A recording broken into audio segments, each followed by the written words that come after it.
Mwumviriza ikiganiro Yesu n'inyishu, ikiganiro cy'urwaruka mutegurirwa n'ishyirahamwe Transworld Radio mu Burundi. Rwaruka, misore namwe nkumi, umviriza iki kiganiro muzokwibonera ko Yesu ari nyinshi mu bibazo byanyu byose. Inshuti mugenzi, mukunzi washimye guteramana natwe kuri no mugoroba, ndaguhaye mwiriwe ndakwifuriza amahoro y'Umwami wacu Yesu Kristo. Kaze mu kiganiro Yesu n'inyishu usanzwe utegurirwa n'ishyirahamwe Transworld Radio mu Burundi, ugitunganirijwe na Samuel Nsabimbona. Kuri no mugoroba kuko twabisezeranye mu ndwi heze, tubashikiriza igice ca nyuma cy'ikiganiro twagiranye n'umushingantahe Munezero Etienne asanzwe akora mu muryango w'abasoma Bibiliya mu Burundi, aho yatubwiye ingene Yesu yamubereye inyishu mu buzima bwiwe no mu bihe bitandukanye. Cyane cyane icyo yashimikirako nuko ijambo ry'Imana ryamubereye urufatiro rukomeye rwo kubona inyishu zivuye ku Mana. No musi rero muri kino gice ca nyuma araza kutubwira ingene iryo jambo ry'Imana tworisoma, ariko akaza kubanza kutubarira yuko naho yaramaze kwakira Yesu nk'umwami n'umukiza mu buzima bwiwe, ibibazo vyovyo ngo ntivyaciye bihera, n'ingene Yesu yamutabaye. Nivyo acaza kutubwira inyuma yako karirimbo.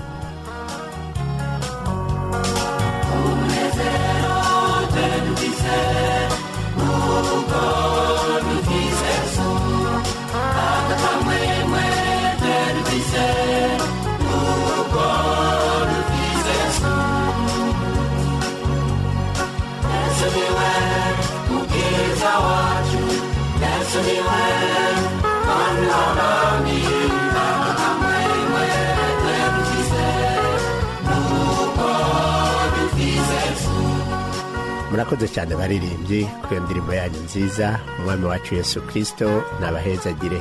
Nawe mugenzi washimye guteramana natwe turagukengurukiye. Ikiganiro ni Yesu n'inyishu, umutumire ni Munezero Etienne.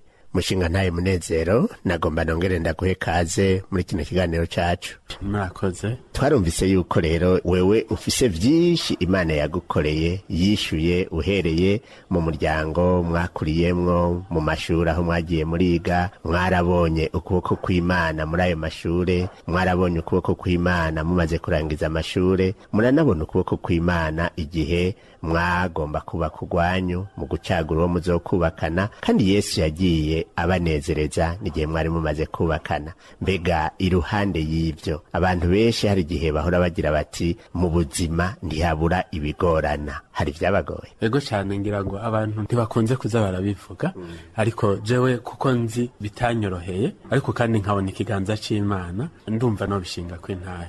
Namaze kukubwira yuko twubakanye dukijijwe, ariko nubwo twari dukijijwe ku bana kwacu mu minsi ya mbere ntivyoroha cyane, kuko ugiye kubana n'umuntu mutakuranye, umuntu afise urugo yakuriyemo, nawe ufise ivyo wakuriyemo. Umuntu hariho ivyo yabonye iwabo vyamuryoheye n'ibitamuryoheye, nawe ivyo wabonye iwanyu vyakuryoheye n'ibitakuryoheye. Ivyo rero mugaca muhura mukaza kubishira hamwe. Kimwe usanga ivyamuryoheye wewe sivyo bikuryohera, canke ivyakuryoheye wewe sivyo bimuryohera. Bica bisaba rero yuko muza kubihana. Ico rero ni igikorwa gikomeye cyo guhana, kuko nzi vyamfashije cyane. Ndakunze kubihanura abasore n'inkumi. Ni jambo rivuga mu Gifaransa ngo nasomye, rivuga ngo il ne faut pas se marier pour être heureux, il faut se marier pour rendre ton conjoint heureux. Ngo ntabwo ukwiye kubaka kugira ngo uze umererwe neza, ariko ukwiye kubaka kugira ngo uze umerere neza uwo mwubakanye. Iryo jambo rero ryaramfashije cyane, kuko ingorane y'imisore myinshi, ingorane y'inkumi myinshi, arongora canke arongorwa avuga ati ndagiye kumererwa neza, nzoronka ibi n'ibi n'ibi n'ibi, uri n'ivyo ataronse iwabo akiyumvira ati ivyo nabuze kwa papa na mama ngiye kubironka. Umusore nawe nuko nyene, nasanze iyo ari ingorane ikomeye cyane umutwe ujana. Ntugende wiyumvira ivyo ugiye gukora, ariko ukagenda wiyumvira ivyo ugiye gukorerwa. Rero kimwe umuntu yarakwiye kumenya nuko ivyo ukenera kukorerwa kenshi ari ivyo umuntu akenera ko akorerwa usanga ari ivyo yabonye iwabo, ukibagira umwe mwubakanye ko mutabanye iwanyu. Iyo rero nabonye ari ikintu kitoroshe, ikintu kigoye cyane, ariko rero bica bisaba yuko mukwiye kuza muravugana. Ndabiza abakozi b'Imana kenshi iyo bashingira abantu baravuga ko ikiyago mu rugo ari ikintu gikomeye cyane. Rero hari ikintu camfashije cyane, nuko cyane cyane navuga ngo mbega ko ngiye kubaka, umupfasoni wanje nzomufata gute, umupfasoni wanje tuzobana gute, urugo rwacu rukwiye kuzomera gute. Ivyo rero ndabipanga nyene mu mutwe wiwanje, ariko ga rero nkabanzi yuko nzoheza nkabisangira n'umwe twubakanye. Rero ikintu nahavuye cankora kwari uko duheza tukavugana. Namwajije wewe uryoherwa niki, ikitakuryohera n'igiki, turabiganira kuko muba mwamaze kuba umwe, ntaco muba munyegezanya, uri vyakubabaje, uri vyakuryoheye, vyose mukabivugana. Ico kintu rero cyo guhana umwe wese ivyo yakuriyemo nico nabonye kigoye. Kandi uravye nabi Satana no kuhikika arahikika. Hajya uzurabe cyane cyane ingo Satani asambura ni ingo shasha ijya misi ya mbere, ijya myaka ya mbere, kuko bimwe abari bishasha kuri mwebwe mwese. Hakaba ibintu ahubwo bavuga uti ubwo sinihenze, ariko utihenze na gatoya. Mugabo ari ubuzima bushasha mwamaze kujamo, ntimuri kumwe na papa na mama, kandi nubwo mwoba kumwe hariho ivyo mutaza kubabwira. Rero Satani agaheza kakahihweka. Rero nasanze iyi myaka itanyoroheye yabaye imyaka 4 ya mbere yo guhana, kuko nivyo utabonye mukireshanya. Abarundi mbere babivuga neza ngo akarimi kakuresha siko kakurongora cyangwa siko kagutwara. Rero ivyo utabonye mukireshanya mumaze kubana urabibona, ariko kandi vyari vyiza, ahubwo kuye kugira kubibona, ariko kandi ntibibasambure, mugaheza mukabivugana. Rero vy'ukuri n'urugamba ariko hahandi Yesu ni inyishu. Ni cakindi rero hajya rero nakubwira ngo umuntu atwara umuntu atakijijwe ni ngorane, kuko ndavyibuka imyaka ya mbere vyaranka, nkasanga nashavuye, nkasanga yashavuye bivanye n'ukuntu ibintu twabitunganije mu rugo. Ariko ikintu cadutunga, tukibuka ko turi abantu b'Imana, tukibuka ko turiko turaja mwijoro, tukibuka ko Yesu Kristo ashobora kuza ariho tukubakana, tukibuka ko intumbero yacu ari kuja mu bwami bwo mwijoro, kandi tukibuka rya jambo ry'Imana yuko ni waraka ntirikwiye kurenga. Rero tukavuga ati eka ntavu sinzira udasinziriye, dukwiye kubitunganya. Ico kintu rero caradufasha, tukavugana nagize ikosa nkamusaba imbabazi, yewe yagize ikosa akasaba imbabazi. Ndibuka yuko yakunze kumbaza hajya twabivuyemo, acha ngo ariko ndakubaze ngo none ngo ibintu ngo vyatunaniye ngo dukijijwe, ngo none ngo ko tuhavuye tubitunganya ngo bandi babigenza gute. Nabandi ntacagenda mu kabari akanywa agataha zigera mu mutwe agashika asinzira. Ahandi yo bitagenze gutyo bagaca bakubitana ingumi. Aho ndiko ndavuga cyakiri navuga nti abantu bakana badakijijwe nti aho kabisa ndahagirira impungenge. Narabitinya, ariko maze kubaka hoho ndaheza nkabitinya cyane, kuko mu rugo uraheza ukahurira n'ibindi bibazo. Ndiko ndavuga mu rugo ibihe biheza bikaza muri ugo rugo, ariko rero kuko muba muri kumwe n'Imana, Yesu aguma ababera inyishu. Rero ikintu camfashije cyane ni rya jambo ry'Imana, kandi hari ikintu nzi kigora abantu benshi, na cyane cyane abantu bakorera amafaranga. Ico ndabizi yuko cabaye ikibazo kitoroshe kugira ngo dutinde twumvikane hamwe. Nkavuga ngo yayononye, mugabo we yabigusigurira ugaca usanga ntiyayononye, tukazokwama muri izo mpari gusa y'ukuntu twoshobora gutunganya. Ikintu cagiye kudufasha byabaye ijambo ry'Imana. Ico gihe ndibuka yuko dusanzwe dukoresha igitabo Umusomyi wa Bibiliya mu muryango wanje n'abo turi kumwe. rero hari amajambo dusangira n'abana, hakabaho n'amajambo usanga tuza kwisangira twebwe turi babiri, kuko arahugwa ku gice kivuga ivy'urugo. Ico gihe ndibuka yuko twari twasomye ijambo Yesu Kristo agwiza imikate agabura 5,000, ayo majambo benshi barayazi. Bahejeje gufungura yababwiye ati muvyegeranye, baravyegeranya. Umuntu yari yatanze siguro ngo mbega ngo ko Yesu yaciye ahitana bariye bagahaga, ngo ukoresha gute umugisha Imana yaguhaye? Urazi yuko araho Imana iguha umugisha ugaheza ukawonona ikaguha ibiharage, ubu mwaka ukimbura ibiharage, yemwe ukaca ubiteka bakarya ibindi bagasesa, ukamengo ijuru umwaka uza niko bizogenda. Muri uku kwezi ukaba wayaguye kayo mafaranga, ikaba yakugururiye urugi, ukiyumvira ngo amezi yose niko bizogenda. Ico gihe twaciye twicara turavugana, mbega nyene umugisha Imana yaduhaye twe nawe tukoresha gute? Ubu rero ntituriko turagirizanya, ijambo ry'Imana ririko riratwagiriza. Umugisha w'Imana, Imana yaduhaye, wa mushahara y'amahera Imana iduha tuyakoresha gute? Turicara kabisa imbere y'ijambo ry'Imana, turagira hahandi kabisa turitora amakosa. Umwe akavuga ati jewe handonona, ubundi ataha jewe ndagira ndonona, turabija kw'inama.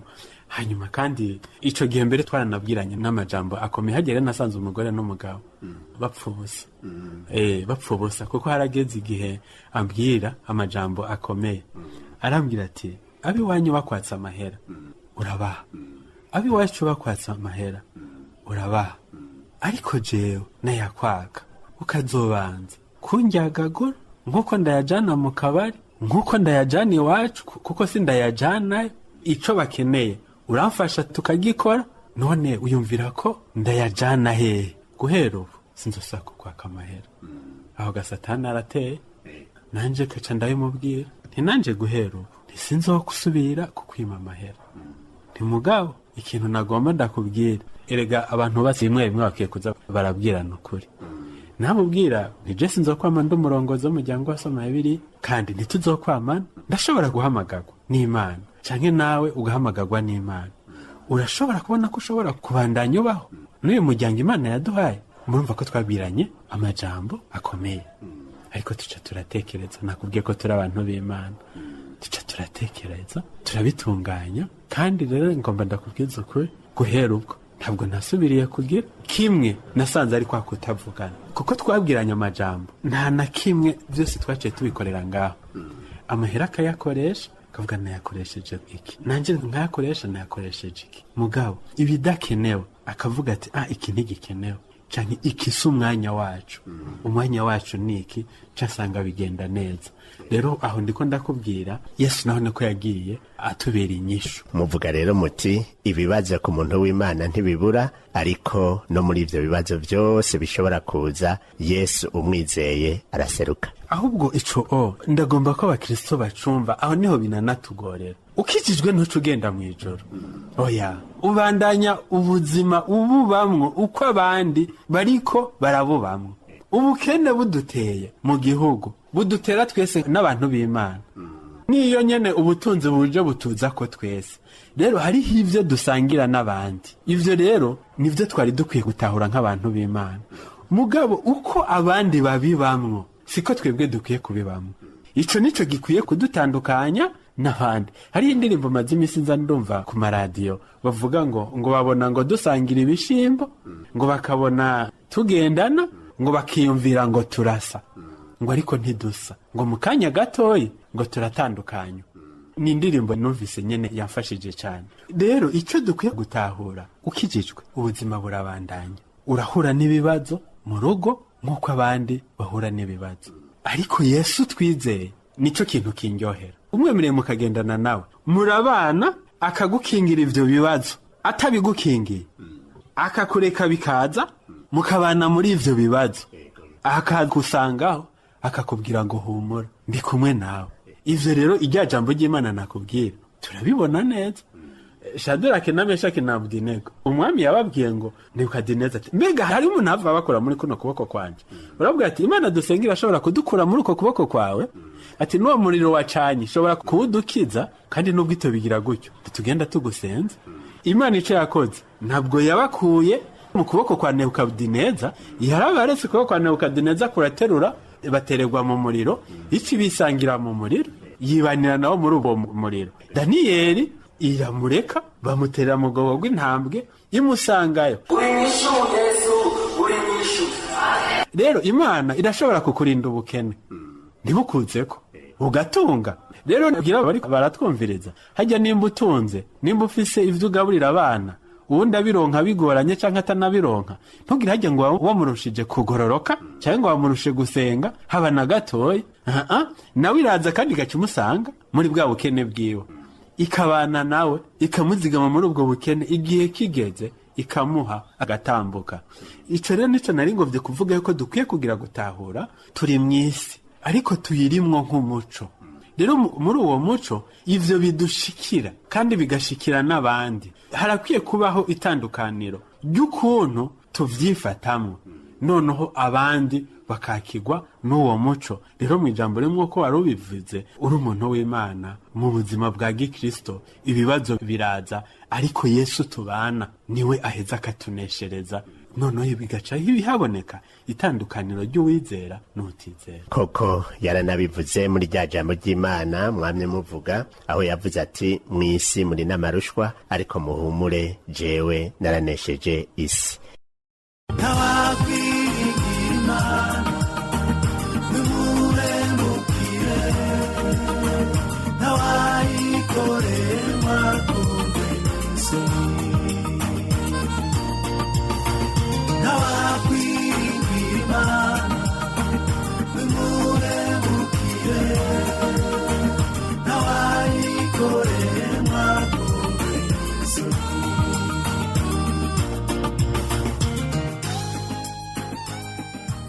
Turi rero mu nzira zo gusozera. Mu ncamake, mbega hari ibindi uvuga uti ibi sinogenda ntabibwiye abantu yuko Yesu yabimbereyemwo inyishu? Ikindi Yesu yambereye inyishu, je narigeze kugwara ngwara estoma, hanyuma kandi ico gihe ndagira no kwihebura, ndagwara imyaka itari mikeya, ariko Yesu amaze kungirira neza nkamumenya kabisa, ndasenga ndagira ukwizera, na cane cane naronse rya jambo rivuga ngo ku musaraba Yesu yavuze ngo vyose birarangiye. Nca numvamwo ngo niyo estoma yawe nayo Yesu yarayirangije, ngira uko kwizera. Igihe kigeze sanga nakize estoma, haraheze imyaka itari mikeyi ntaribwa, ariko kandi ico gihe yari ingwara imbabaje cane. Ico naco Yesu yakimbereye ko inyishu. Hanyuma ikindi, nubwo twavuze yuko Imana ivuga mu buryo canke mu bundi, mwumvise yuko nagiye mvuga ijambo ry'Imana. Umukristo arakwiye gusoma ijambo ry'Imana. Nimba ugomba ko Yesu akubera inyishu, urakwiye gusoma ijambo ry'Imana. Erega nta bamarayika tukibona, kumwe baza kuri Mariya, kumwe baza kuri ba Aburahamu. Umumarayika dufise uyu munsi ni ijambo ry'Imana. Abantu kenshi mu gusoma ijambo ry'Imana babikora mu buryo butandukanye. Hari usanga avyuka mu gitondo akazingurura Bibiliya, agasanzurura atanteguro. Mbega muhanura iki kugira ngo abantu bashobore gukoresha Bibiliya neza? Kimwe ico novuga, ijambo ry'Imana dukwiye kumva yuko dutegerezwa kurisoma ku munsi ku munsi, uko bukeye uko bwije. Nukuri mu kintu uyu munsi kigaragara, abantu b'Imana ntibasoma ijambo ry'Imana.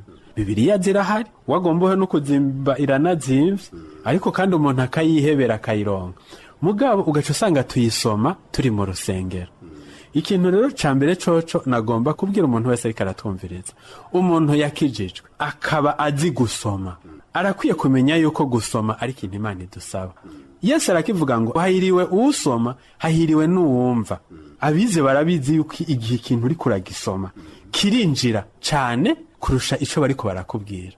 Rero ijambo ry'Imana ratubwira yuko dukwiye gusoma ijambo ry'Imana uko bukeye uko bwije. Nuko yabwira Abisirayeli ngo mwicaye mu mazu yanyu muhore musoma ivyagezwe vyanje, muvyigisha abana banyu uko bukeye uko bwije.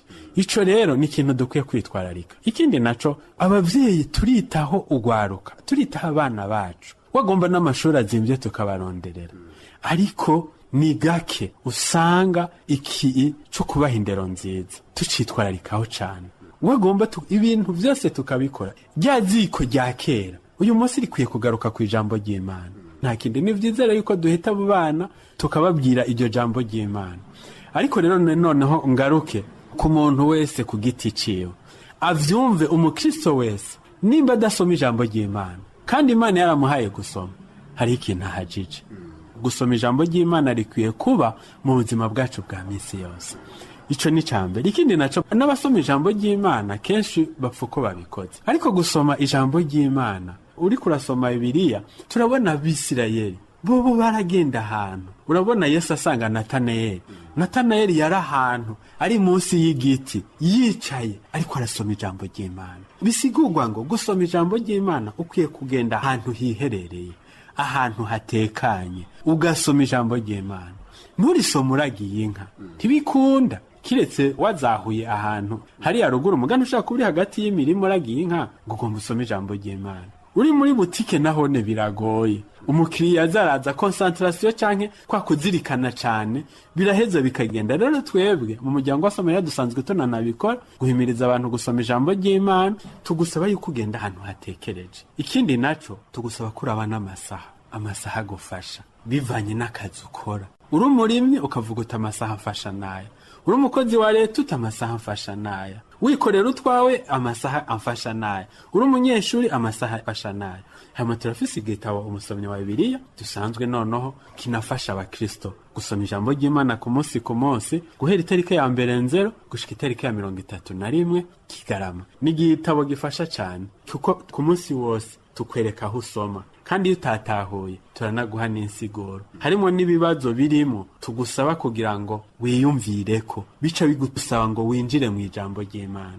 Ibi bibazo usanga uvuze ngo mbega ya majambo nsomye harimo akarero nkwiye gukurikiza canke ntakwiye gukurikiza, mbega ya majambo nsomye harimo imburi nkwiye gushira ku mutima, harimo kuri nkwiye kumvira, harimo isezerano nkwiye kwizera. Ibyo bibazo byose biba biri muri ico gitabo. Tuguteramo ikibazo kimwe kuko tuba tuzi yuko ico kibazo kirimo bikakwinjiza mu ijambo ry'Imana, kandi tukagusaba tutuhejeje gusoma mbega niyo umurongo wafashije kurusha iyindi yose, kugira ngo niyo wagenda uwo muhura wese uvuga uti ndafise ijambo ry'Imana yamfashije uyu munsi. Nkuno munsi twasomye ubutumwa bwiza bwa Yohana igice ca 4, Yesu avugana na wa Musamariya. Menshi yamfashije, mugari yamfashije ujya Musamariya akazavuga ngo ndazi ko Mesiya azoza. Urumva yazi ko Mesiya azoza, ariko ngo yari ifitiye abagabo bangahe. Yamfashije ndasanze kumenya ijambo ry'Imana ni kimwe, kurigendera ni kindi. Nakararo ntanze kuko ca gitabo kuntu giheza kikigafasha, cansavye ko nkuramwo umurongo womfasha kurusha iyindi. Hanyuma kandi unanagikoresheje urasanga wahejeje gusoma Bibiliya utanabizi.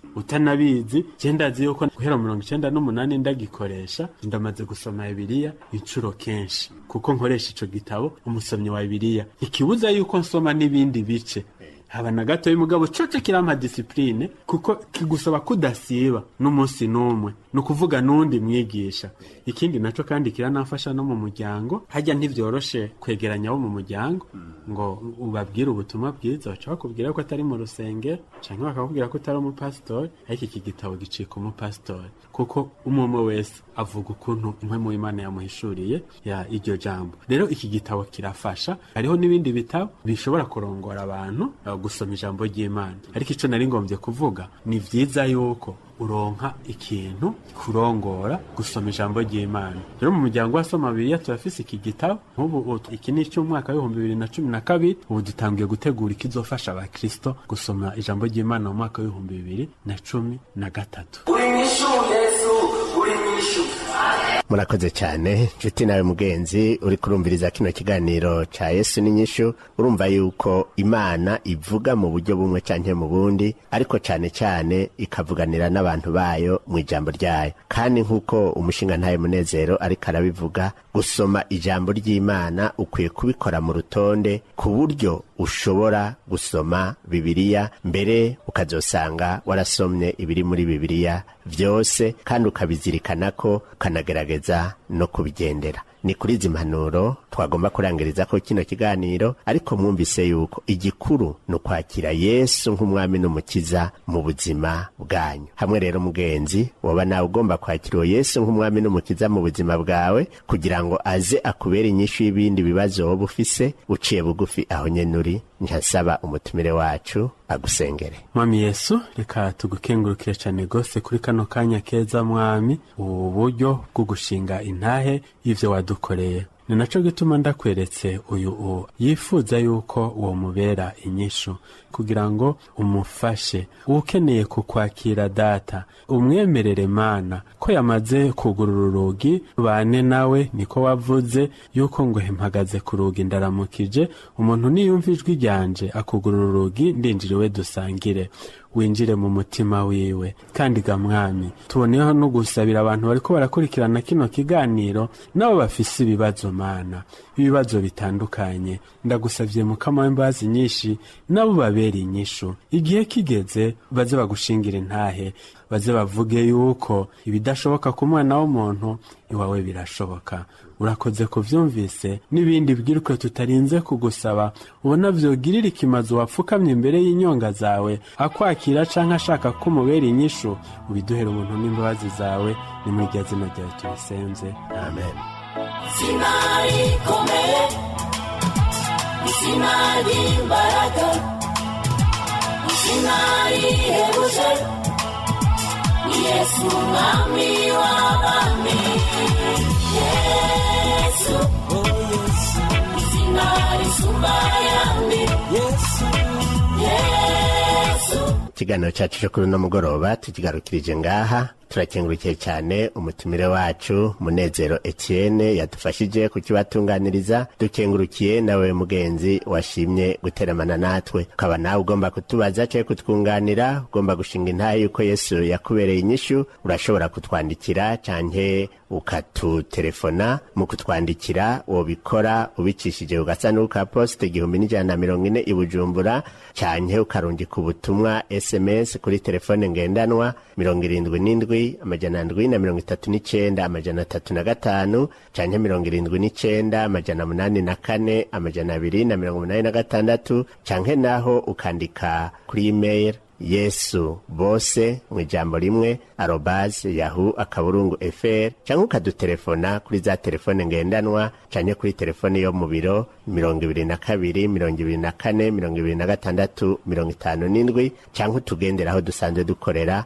ni kwibarabara ryitiriwe Ubufaransa hafi y'ishengero Anglican Cathedrale Sainte Trinité Mwirohero. Birashoboka yuko wowe ugomba no kwivuganira n'uyu mutumire wacu Munezero Etienne, nagomba mushinga ntahe abogomba kubonana namwe mubabwira ingene bo batora. Bashobora kudutelefona telefone ngendanwa 79 amajana 968 amajana 88 canke bakatelefona kuri telefone yo mu biro ya 22 22 25 ubusa gatatu, canke kuri telefone yo muhira 22 23 74 4 canke barashobora no kudusanga natwebwe aho dukorera mu biro by'umuryango wa Soma 2 biri imbere ya Cathedrale Sainte Trinité ya Église Anglicane imbere ya ambassade y'Ubufaransa. Murakoze cyane, ngira ngo n'igihe tuzosubira kubakenera muzotwita. Yego cyane nzobitaba, kandi nanje ndabakengurukiye ko mwashoboye kuntumira kugira ngo mvuge nanje ko Yesu yambereye inyishu, kandi ndanakengurukiye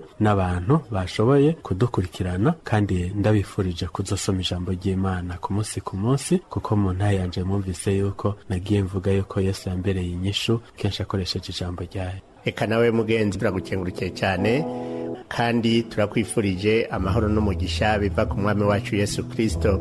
Turakwikebanuye tukwifuriza umugoroba mwiza, naho ubutaha Yesu Kristo umwami wacu akubera inyishu.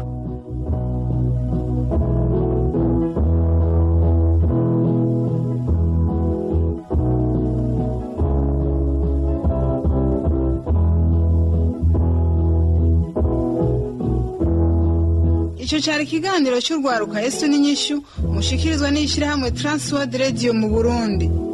Niwaba nawe ugomba gushinga intahe ko Yesu yakubereye inyishu canke ugomba kutunganira, twandikira uti Yesu ni inyishu, agasanduku ka posti 1140 Bujumbura, cyangwa udutera akamo kuri 24 26 57.